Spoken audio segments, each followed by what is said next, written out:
Bapak, Ibu Jemaat yang dikasihi Tuhan Yesus Kristus, selamat pagi. Warta Jemaat Minggu 22 Agustus 2021. Majelis GKJ Suryo Diningratan menyampaikan selamat bergabung bagi warga jemaat yang beribadah bersama keluarga di rumah melalui kanal YouTube. Saat ini akan dibacakan beberapa warta penting bagi jemaat. Sakramen Perjamuan Kudus. Diberitahukan kepada segenap warga jemaat dewasa bahwa dalam ibadah Minggu tanggal 29 Agustus 2021 pukul 9 WIB akan dilayankan Sakramen Perjamuan Kudus. Sakramen akan dilayankan secara daring melalui kanal YouTube GKJ Suryo Diningratan dan akan dilayani oleh Bapak Pendeta Saryanto SPK. Warga jemaat dimohon untuk mempersiapkan materi perjamuan kudus dengan menggunakan bahan makanan ataupun minuman yang tersedia di rumah masing-masing. Ibadah perjamuan kudus dan pendataran akan dilaksanakan secara daring menggunakan media Zoom atau Google Meet. Mohon perhatian dan dukungan dari segenap warga jemaat. Demikian warta gereja ini kami sampaikan. Warta selengkapnya dapat dibaca pada buletin warga gereja yang akan dibagi melalui grup WA gereja. Selamat beribadah bersama keluarga, Tuhan memberkati.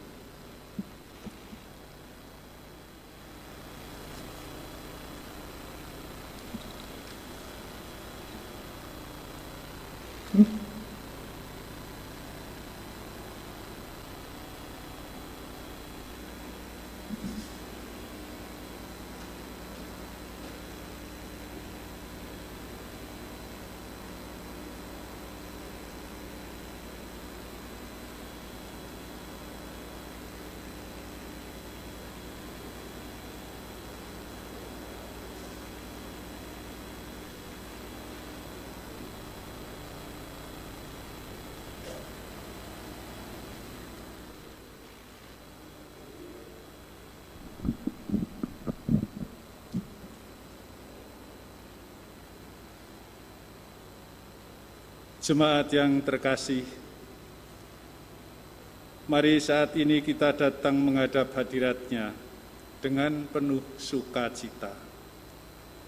Sebab kasih-Nya yang besar telah menyapa kita umat-Nya. Mari kita siapkan diri kita untuk berbakti kepada-Nya. Dengan bersama-sama kita pujikan Kidung Jemaat 58 ayat 1. Maha Kasih yang Ilahi.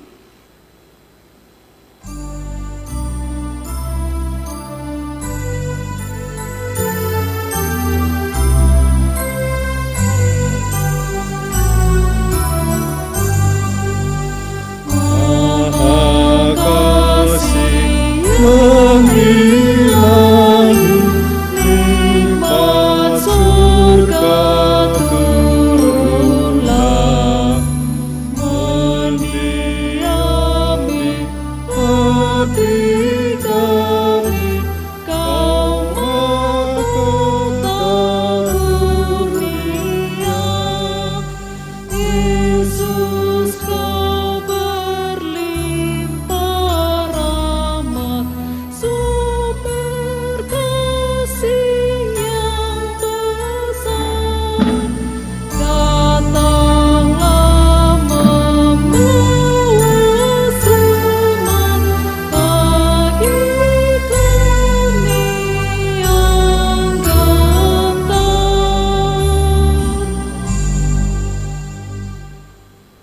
Jemaat yang terkasih dalam Tuhan kita Yesus Kristus, marilah persekutuan kita bersama dengan keluarga kita khususkan sebagai ibadah kita di hadapan Allah, dengan di hati kita mengaku demikian. Pertolongan kita datangnya dari Allah Bapa pencipta langit dan bumi, yang setia memelihara ciptaannya. Turunlah atas kita sekalian kasih karunia dan damai sejahtera dari Allah Bapa kita dan dari Tuhan Yesus Kristus, serta persekutuan dengan Roh Kudus. Amin.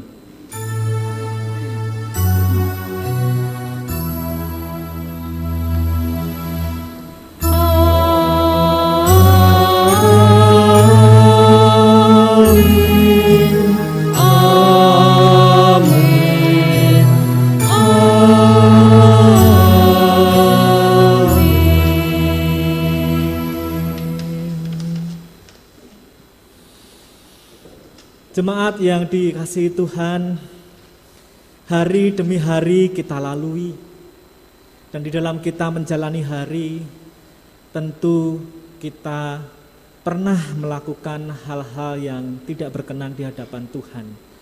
Ada pelanggaran, kesalahan, dan dosa yang kita lakukan. Oleh karena itu, marilah kita merendahkan diri di hadapan Allah. Kita menghadap Dia di dalam doa. Mari kita masuk di dalam doa pengakuan dosa. Ya Tuhan, Allah kami yang penuh kasih,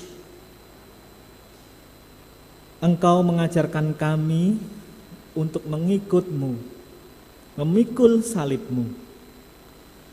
Namun hidup yang kami jalani kadang penuh dengan upaya menolak jalan sengsara dan derita. Kami lebih memilih jalan yang penuh dengan sukacita dan tawaria. Seringkali kehendak Tuhan bukanlah yang menjadi kerinduan hati kami. Kami lebih memilih dan merangkul hanya apa yang menjadi kenikmatan bagi kami. Pelanggaran demi pelanggaran yang kami lakukan membuat kami banyak kehilangan. Kami kehilangan keintiman relasi denganmu ya Allah. Kami kehilangan kehangatan relasi dengan sesama kami ketika kami kurang bisa menjaga tutur kata dan tingkah laku kami. Bahkan juga kami kehilangan diri kami sendiri. Terlalu besar cintamu bagi kami ya Kristus. Oleh karena itu kami tunduk dalam penyesalan dan memohon limpahan rahmat pengampunanmu. Amin. Bersama-sama mari kita ungkapkan penyesalan kita atas dosa yang kita lakukan. Kita naikkan pujian nyanyian penyesalan kita dari Kidung Jemaat 467 bait yang pertama, Tuhanku bila hati kawanku.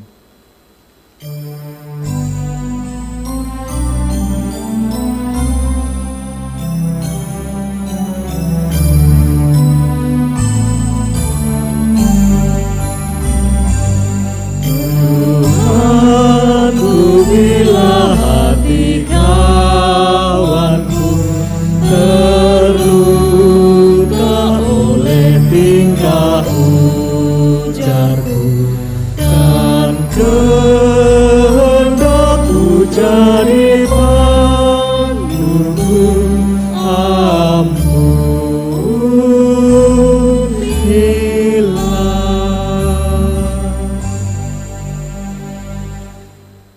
Berbahagialah kita yang dengan sepenuh hati menyesali dosa di hadapan Tuhan. Sebab Allah yang kaya akan rahmat berkenan menyatakan anugerah pengampunannya.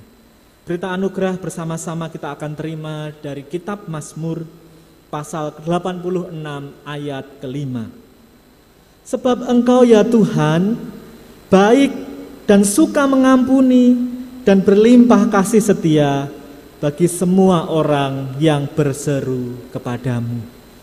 Demikian anugerah Tuhan kita terima dan hidup baru terhampar di hadapan jalan hidup kita. Mari kita nyatakan kesanggupan kita memulai hidup baru di dalam Tuhan dengan bersama-sama kita memuji dari Kidung Jemaat 372 bait yang pertama. Inginkah kau ikut Tuhan? Kami undang jemaat bangkit berdiri.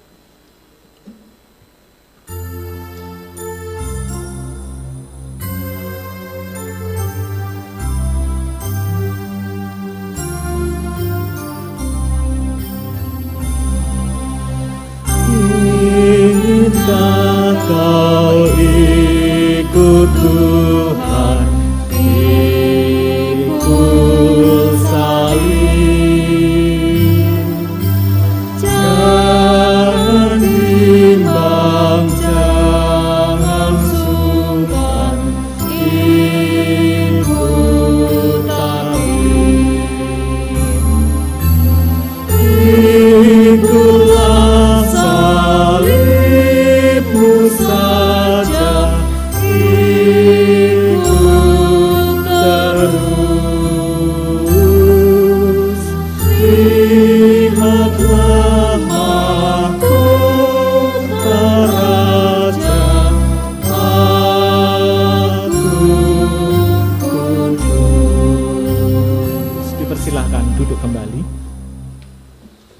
kita akan menerima pelayanan firman.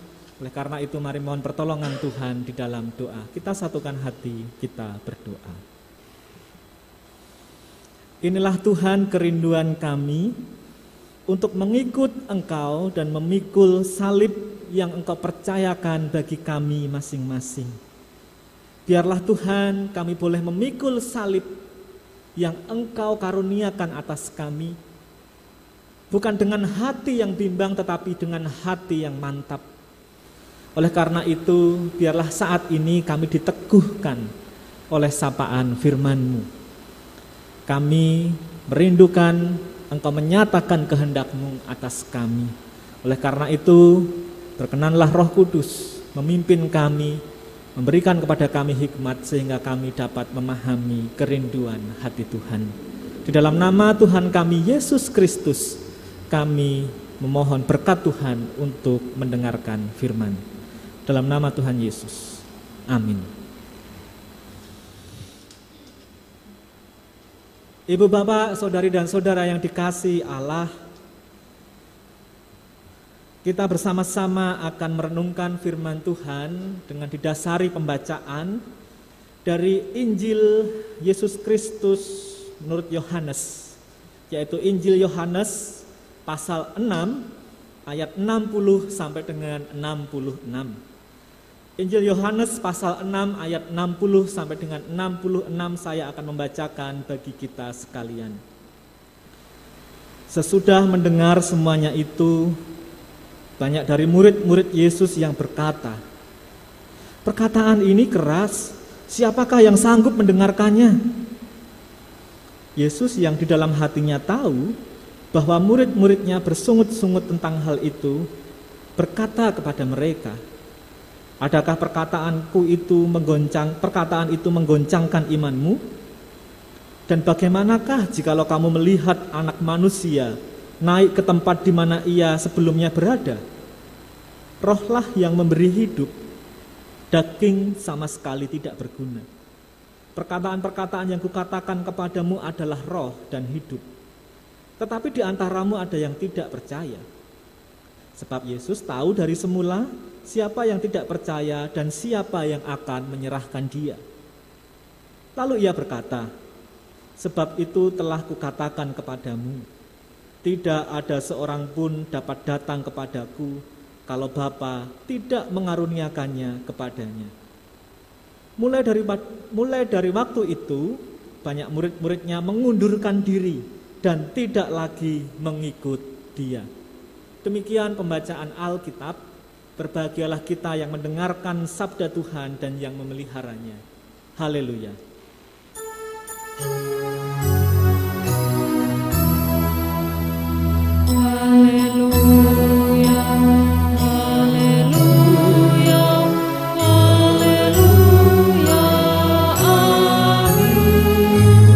Haleluya,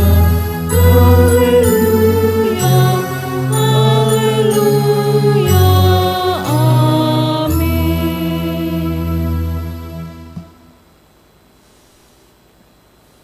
Ibu bapak dan saudari-saudara yang dikasihi Tuhan, Shalom. Merdeka.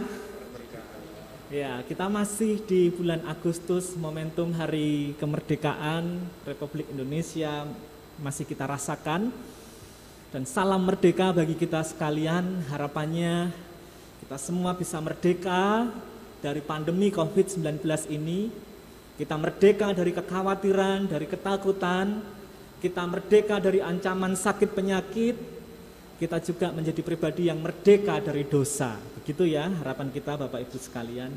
Nah, di momentum Hari Kemerdekaan Republik Indonesia yang beberapa hari lalu kita rayakan bersama, saya ingin mengajak kita mendalami firman Tuhan dengan terlebih dahulu mengambil inspirasi dari tokoh bangsa.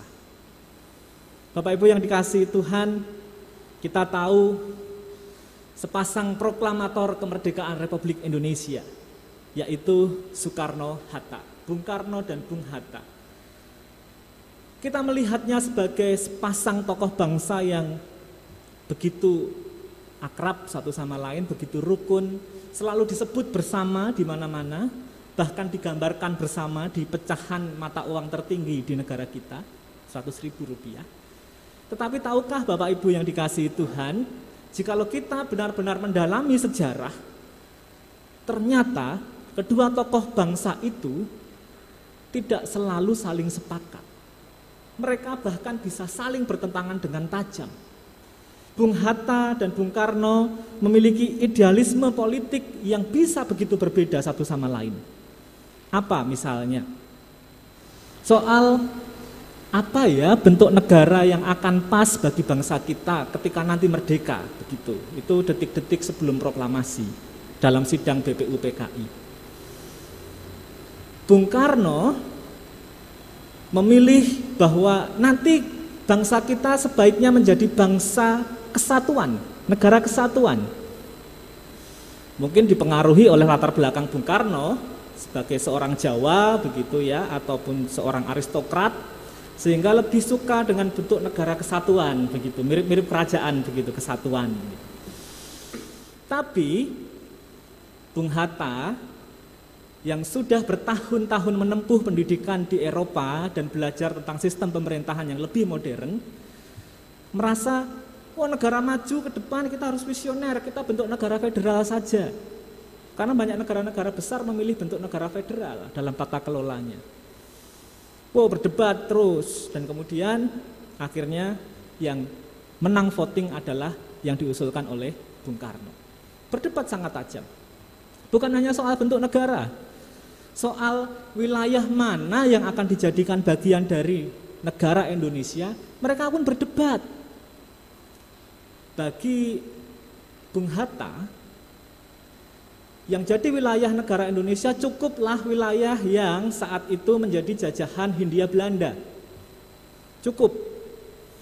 Tapi Bung Karno merasa, enggak, kita harus perluas sedikit, begitu kira-kira. Ada pulau ini yang juga harus masuk ke wilayah kita. Bung Hatta membantah, enggak, mereka bukan bagian yang secara latar belakang sama dengan kita. Secara etnis mereka berbeda dengan kita. Saya pernah mengalami pembuangan sampai di sana, dan mereka berbeda sekali dengan kita. Jangan sampai nanti negara luar melihat kita itu punya nafsu imperialis untuk memasukkan semua pulau-pulau yang di sekeliling ini untuk menjadi bagian dari negara kita. Tapi kemudian Bung Hatta idenya ditolak dan lebih memilih ide dari Bung Karno. Kemudian kita kenal sekarang wilayah Indonesia terbentang dari Sabang sampai Merauke. Di balik itu semua ada perdebatan yang sengit antara dua tokoh bangsa ini. Namun istimewanya Bapak Ibu yang dikasihi Tuhan, apakah perdebatan itu lalu menghalangi atau mengganggu kerjasama mereka di dalam mengelola bangsa ini? Tidak ternyata. Ketika akhirnya Indonesia merdeka, proklamasi kemerdekaan dilakukan, Bung Karno menjadi presiden, Bung Hatta menjadi wakil presiden, ternyata mereka bisa memainkan kerjasama yang sungguh baik. Bung Karno fokus pada politik internasional, terutama agar kemerdekaan Indonesia yang masih muda ini segera mendapat pengakuan yang luas dari negara-negara lain. Sementara Bung Hatta dengan ilmu ekonominya yang dia pelajari lama di Eropa, memilih fokus untuk menata ekonomi nasional. Dan kita kenal Bung Hatta sebagai bapak koperasi. Keduanya bekerja sama dengan apik. Tapi kan itu soal formal ya, kerjasama. Bagaimana dengan hubungan personalnya? Hubungan personalnya juga sangat baik Bapak Ibu yang dikasihi Tuhan. Meskipun tadi kita tahu mereka sangat sering berdebat. Bung Hatta itu pernah berikrar, saya tidak akan menikah sebelum Indonesia merdeka. Dan maaf kata, akhirnya benar. Bung Hatta ini perjaka tua. Dan Bung Karno lah yang berusaha mencarikan pasangan, bahkan melamarkannya untuk Bung Hatta. Wow, sedemikian dekat ini persahabatan mereka. Apalagi ketika Bung Karno sudah memasuki usia lanjut di akhir-akhir masa hidupnya, ketika Bung Karno hidup sebagai tahanan rumah di bawah rezim Orde Baru, ketika Bung Karno sedang sakit keras, Bung Hatta ini berusaha untuk mencari izin dari sedemikian ketat protokoler militer demi menjenguk Bung Karno. Dan kemudian 2 hari setelah Bung Hatta menjenguk dan mendoakan Bung Karno wafat. Jadi Bung Hatta adalah orang terakhir yang menjenguk dan menjumpai Bung Karno. Persahabatan yang sungguh indah, sungguh menginspirasi, tapi juga sungguh mengharukan. Nah, Bapak Ibu yang dikasihi Tuhan, terus kira-kira apa ya hubungannya dengan kita kan mengikut Tuhan Yesus begitu. Mengikut Kristus, tema hari ini adalah kuat di dalam Tuhan. Apa hubungannya kuat di dalam Tuhan, kuat mengikut Tuhan dengan kisah persahabatan antara Bung Karno dengan Bung Hatta? Bapak Ibu yang dikasihi Tuhan, tadi kita sudah tahu, kita sudah belajar dari kisah 2 tokoh bangsa ini. Meskipun mereka berbeda secara idealisme politik, mereka saling membantah, bahkan mungkin ada yang saling merasa tertolak idenya dan sebagainya dalam dinamika pergumulan mereka melayani bangsa. Tapi ternyata mereka tetap bersahabat dengan baik. Mereka tidak saling kecewa satu sama lain, tapi mereka tetap membangun hubungan yang indah. Sampai kita mengenal mereka berdua dijuluki sebagai Sang Dwi Tunggal yang tak terpisahkan. Nah, dari sini kita belajar Bapak Ibu yang dikasihi Tuhan. Sebuah relasi yang kuat adalah sebuah relasi yang didasari oleh kasih persahabatan. Dan nampaknya itu pula yang dikehendaki oleh Tuhan Yesus. Ia menghendaki murid-muridnya saat itu, dan tentu juga kita semua, untuk membangun relasi dengannya didasarkan oleh kasih persahabatan. Tuhan Yesus pernah mengatakan itu sendiri di dalam Injil Yohanes. Di pasal yang lain Tuhan Yesus pernah berkata, "Aku tidak lagi memanggil engkau sebagai hamba, tetapi aku memanggil engkau sebagai sahabat." Bapak Ibu yang dikasihi Tuhan, Tuhan Yesus mengharapkan, menghendaki kita semua berelasi dengannya atas dasar kasih persahabatan. Jika tidak ada kasih persahabatan itu, maka relasi atau hubungan kita dengannya bisa sangat mungkin jatuh kepada relasi yang berdasarkan hitungan untung rugi. Aku mau mengikut Tuhan, aku mau berelasi dengan Tuhan, tetap berbakti kepada Tuhan, ya mau gimana lagi? Yang jadi sumber pertolongan kehidupan itu ya Tuhan kok. Yang jadi sumber berkat buat hidupku itu ya Tuhan, ya sudah mau gimana lagi, ya aku harus berbakti kepada Tuhan. Nah, itu hubungan yang berdasarkan untung rugi. Saat itu ada banyak orang yang mengikut Yesus berdasarkan kasih, bukan berdasarkan kasih tapi berdasarkan hitung-hitungan untung rugi yang semacam ini. Ada orang banyak datang kepada Yesus bukan karena mengasihi dia, tapi karena mereka mengharapkan sesuatu dari sosok yang saat itu disebut-sebut sebagai Mesias itu. Apa itu? Supaya perut mereka yang kosong terisi. Di tengah situasi penjajahan banyak orang kelaparan. Saat itu bangsa Israel sedang dijajah oleh bangsa Romawi. Dan mereka melihat Yesus bisa merubah air menjadi anggur di Kana, dalam peristiwa perkawinan di Kana. Bukan cuma itu, Tuhan Yesus bisa memberi makan 5.000 orang lebih, bahkan jika dihitung anak-anak dan perempuan hanya dengan 5 roti dan 2 ikan. Wah, ikut orang ini saja pasti kita aman dari kelaparan. Apalagi kita bisa sembuh juga dari sakit penyakit. Ada orang yang sudah bertahun-tahun sakit di pinggir kolam Bethesda, gak ada yang bisa menyembuhkan, sekali Tuhan Yesus datang sembuh. Dan macam-macam penyakit. Ini loh orang yang disebut Mesias ini tuh bisa menyembuhkan. Apalagi diharapkan Tuhan Yesus juga secara politis kemudian bisa memimpin pergerakan untuk membawa bangsa Israel lepas atau merdeka dari penjajahan bangsa Roma. Jadi mereka tidak tulus mengikut Tuhan Yesus, tapi mereka mengikut Tuhan Yesus hanya karena perhitungan untung rugi. Oleh karena itu, suatu saat Tuhan Yesus menyampaikan sesuatu yang berbeda dari alam pikir mereka, lalu mereka berontak dan merasa, wah perkataan ini sangat keras, siapa yang sanggup mendengarkannya? Orang banyak yang mengikut Tuhan Yesus minta, Tuhan kami mau percaya kepadamu, tapi buatlah satu tanda, buatlah satu mukjizat lagi. Tuhan Yesus malah bersabda, Aku ini roti kehidupan, roti yang hidup. Kalau mau hidup kekal, ya kamu harus makan dari aku. Nggak nyambung begitu ya, orang-orang itu merasa apa yang diajarkan oleh Tuhan Yesus. Dan begitu keras. Sehingga kemudian mereka memilih untuk mengundurkan diri dari mengikut Tuhan Yesus. Dan hanya tersisa 12 rasul. Nah Bapak Ibu yang dikasihi Tuhan, kejadian orang banyak meninggalkan Yesus itu sangat mungkin terjadi karena mereka tidak memiliki kasih persahabatan dengan Tuhan Yesus. Dan oleh karena itu Bapak Ibu yang dikasihi Tuhan, kalau tema kita hari ini adalah kuat di dalam Tuhan, ini bukan sekedar kita menjadi pribadi yang kuat begitu ya, yang tahan banting menghadapi pergumulan hidup, tetapi lebih kepada bagaimana kita agar kuat berelasi dengan Tuhan dan tetap tinggal di dalamnya. Maka tidak ada cara lain selain kita membangun kasih persahabatan dengannya. Jikalau kita menempatkan Tuhan bukan sebagai, tadi saya katakan, yang memberi keuntungan semata bagi kita, tapi benar-benar kita melihat pribadinya dan menempatkan Ia sebagai sahabat dalam hidup kita, maka relasi yang depan akan kita jalani menjadi relasi yang akan lebih indah. Ketika kita memahami dan menghayati Tuhan adalah sahabat kita, maka ketika ada kalanya Ia memberi kata-kata penghiburan kepada kita, kita akan terima.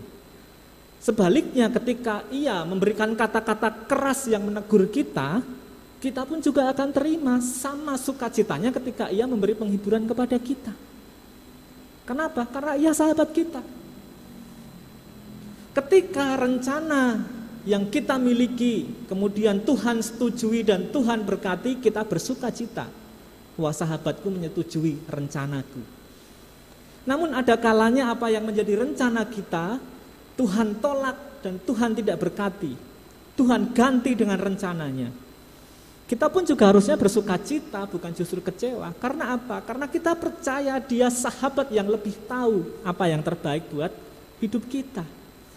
Jadi Bapak Ibu yang dikasihi Tuhan, mari kita bangun kasih persahabatan kita dengan Tuhan Yesus Kristus. Kita mengikut Dia, bukan dalam hitungan untung rugi seperti orang banyak pada waktu itu, tapi mengikut Dia karena kita tulus mau berusaha mencintai pribadinya sebagai sahabat yang menyertai hidup kita. Dengan bersahabat yang erat, kita tidak akan jadi kecewa lalu undur dan meninggalkan Tuhan. Sebab kita tahu, kita mengalami, dan bahkan kita merasakan sendiri bahwa Ia adalah sahabat yang sungguh baik bagi kita. Tuhan memberkati. Saat teduh bagi kita sekalian.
Jemaat yang terkasih, marilah kita nyatakan syukur kita atas segala berkat yang telah kita terima dari Allah.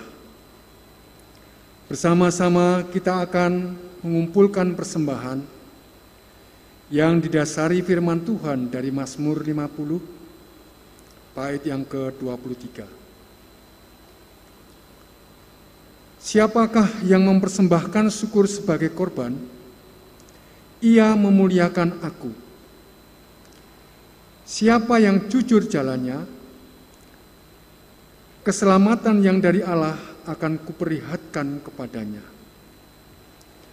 pengumpulan persembahan diiringi nyanyian dari Kidung Jemaat 2287B, bait yang pertama, sekarang beri syukur.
Mari kita satukan hati dan kembali menghadap Tuhan di dalam doa.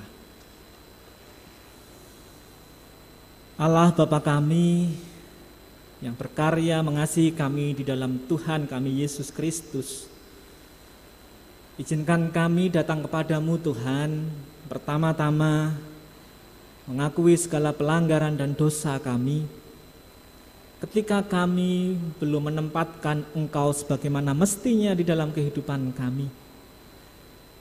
Ketika Engkau merindukan ada kasih persahabatan di dalam kami berelasi denganmu, namun kami justru seringkali menempatkan Tuhan semata seperti tambal butuh bagi hidup kami. Ampunilah kami Tuhan, ketika kami memperlakukan Tuhan dalam hidup kami tidak sebagaimana mestinya. Dan kami mau menaikkan syukur di dalam segala kelancangan dan kecacatan kami dalam berelasi denganmu itu. Engkau tetap setia menanti kami dan selalu menyediakan diri menjadi sahabat yang sejati bagi hidup kami. Dan kini Tuhan, kami buka hati kami dan kami beri diri kami untuk belajar mengasihi-Mu sebagai sahabat dalam hidup kami. Apapun yang menjadi rencana-Mu atas hidup kami, apapun yang Engkau berikan bagi hidup kami, kami akan terima dengan penuh sukacita dan rasa cinta. Dan kini Tuhan, kami satukan hati kami juga untuk memohon belas kasih-Mu, pertolongan-Mu atas apa yang menjadi pergumulan kami bersama. Pandemi yang saat ini masih kami hadapi menjadi keprihatinan kami Tuhan. Dan kiranya Tuhan berkenan campur tangan menolong kami dalam setiap perjuangan untuk mengentaskan kehidupan ini dari pandemi COVID-19. Bapa berkatilah orang-orang yang berjuang untuk mengentaskan kehidupan ini dari pandemi. Mereka para tenaga kesehatan yang berjuang dengan segala resiko yang harus mereka ambil. Kiranya Tuhan melindungi dan menjaga. Demikian juga para pemimpin bangsa-bangsa, juga termasuk bangsa Indonesia, yang harus mengambil sejumlah kebijakan di tengah keadaan yang belum juga menentu. Berikanlah hikmat-Mu mengawal dalam setiap mereka menentukan langkah. Dan secara khusus juga upaya vaksinasi yang saat ini tengah berjalan, kiranya Tuhan memberkati, menjadikan sarana mukjizat kesembuhan dari Tuhan boleh dinyatakan. Tolonglah mereka yang masih kesulitan untuk mengakses vaksinasi, agar ada kepanjangan tangan Tuhan di sekeliling mereka untuk menolong sehingga setiap orang dapat segera menjalani vaksinasi dengan baik. Dan kami juga berdoa bagi gereja-gereja Tuhan dimanapun Engkau tempatkan gereja-Mu, agar di tengah keadaan yang menghambat kami untuk bersekutu secara fisik ini, kami tetap dikuatkan di dalam rasa kasih persaudaraan, persahabatan satu dengan yang lain, sehingga Tuhan tidak luntur kehidupan bersama kami sebagai satu kesatuan tubuh Kristus, sekalipun kami jarang bertemu secara fisik. Dan demikian juga Engkau memberkati agar pelayanan-pelayanan tetap dapat berjalan dengan baik, Gereja tetap dapat berdiakonia dengan baik, gereja tetap dapat menjadi saksi bagi kasih Allah dengan baik di tengah segala keterbatasan yang ada. Kami juga berdoa secara khusus bagi gerejamu di GKJ Suryo Dinengratan ini, agar juga tetap menjadi terang dan garam di tengah kehidupan, sekalipun keadaan masih ada di dalam pandemi. Oleh karena itu berkatilah para pelayan Tuhan yang ada di tempat ini, mulai dari majelis gereja, pendeta konsulen, pengurus komisi, aktivis gereja maupun juga vikaris gereja, agar semuanya tetap saling bahu-membahu, mengerjakan apa yang menjadi bagian masing-masing untuk menyatakan cinta Tuhan kepada orang-orang yang harus dilayani yang berada di sekeliling gereja. Dan kami juga berdoa Bapak bagi jemaat-Mu dalam segala pergumulan mereka. Ada yang saat ini bergumul dalam hal ekonomi, kiranya Tuhan juga campur tangan, memberikan hikmat untuk mereka mencari jalan keluar dari tekanan ekonomi, memberkati usaha yang masih bisa dilakukan, dan membukakan jalan bagi usaha-usaha baru yang mungkin bisa mereka kerjakan. Juga demikian bagi mereka yang bergumul dalam kesehatan, Tuhan memberkati. Tentu ada banyak kekhawatiran, ketakutan berkaitan dengan kondisi kesehatan, berkaitan dengan akses mendapatkan layanan kesehatan. Bapa, kuatkanlah hati anak-anak-Mu yang sedang sakit, agar mereka tidak goyah di dalam iman, tetapi tetap berpengharapan pada Tuhan. Ada tangan Tuhan yang senantiasa memegang mereka dan tidak akan melepaskan mereka. Ada tangan Tuhan yang menjamah mereka dan akan memberikan kesembuhan. Ini harapan kami ya Bapak. Dan kami juga berdoa untuk anggota jemaat, mulai dari anak-anak hingga lansia dalam segala pergumulan mereka. Anak-anak yang sedang sekolah, Tuhan memberkati mereka semuanya. Yang sedang mencari pekerjaan, Tuhan juga memberi pertolongan. Yang saat ini sedang menyiapkan pernikahan atau mencari pasangan, kiranya Tuhan juga membimbing. Yang sedang patah hati, Tuhan kiranya juga menghibur. Yang sedang berduka, Tuhan beri kekuatan dan penghiburan. Yang saat ini menantikan pengharapan untuk memiliki momongan, kiranya Tuhan juga terus menopang hati mereka, sehingga dapat terus mengupayakan yang terbaik. Demikian juga yang bekerja Tuhan berkati, yang lansia memasuki masa pensiun, kiranya juga Tuhan terus memakai, memberikan kekuatan kesehatan untuk bisa melayani di tengah keluarga bagi anak dan cucu.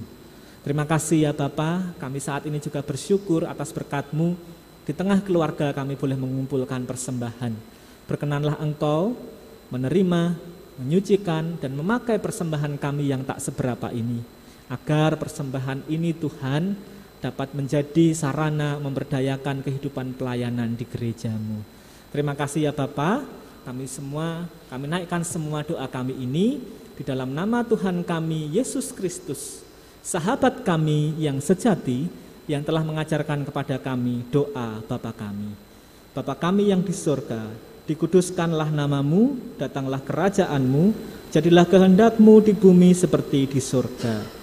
Berikanlah kami pada hari ini makanan kami yang secukupnya, dan ampunilah kami akan kesalahan kami, seperti kami juga mengampuni orang yang bersalah kepada kami. Dan janganlah membawa kami ke dalam pencobaan, tetapi lepaskanlah kami daripada yang jahat. Karena Engkaulah yang empunya kerajaan dan kuasa dan kemuliaan sampai selama-lamanya. Amin. Kami mengundang jemaat sekalian untuk bangkit berdiri.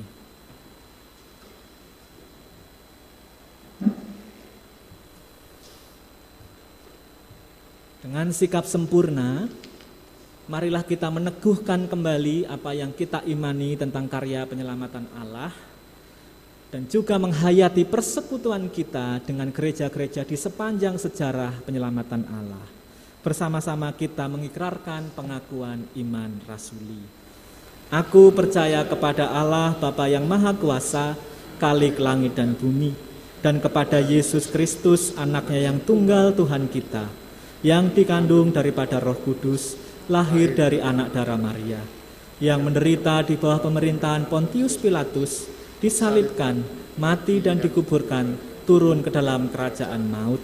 Pada hari yang ketiga bangkit pula dari antara orang mati, naik ke surga, duduk di sebelah kanan Allah Bapa yang Maha Kuasa, dan akan datang dari sana untuk menghakimi orang yang hidup dan yang mati. Aku percaya kepada Roh Kudus, gereja yang kudus dan am, persekutuan orang kudus, pengampunan dosa, kebangkitan daging, dan hidup yang kekal. Marilah jemaat yang dikasihi Tuhan, saat ini kita mengarahkan hati kepada Allah, hidup menjadi saksi Kristus, dan tetap kuat, setia mengikutnya sampai akhir hidup kita. Kini bersama-sama kita terima berkat-Nya. Kiranya Allah sumber pengharapan memenuhi kita dengan segala sukacita dan damai sejahtera dalam iman kita, supaya oleh kekuatan Roh Kudus kita berlimpah-limpah dalam pengharapan. Amin. Kita nyanyikan nyanyian akhir ibadah kita dari Kidung Jemaat 413, bait yang pertama, Tuhan pimpin anakmu.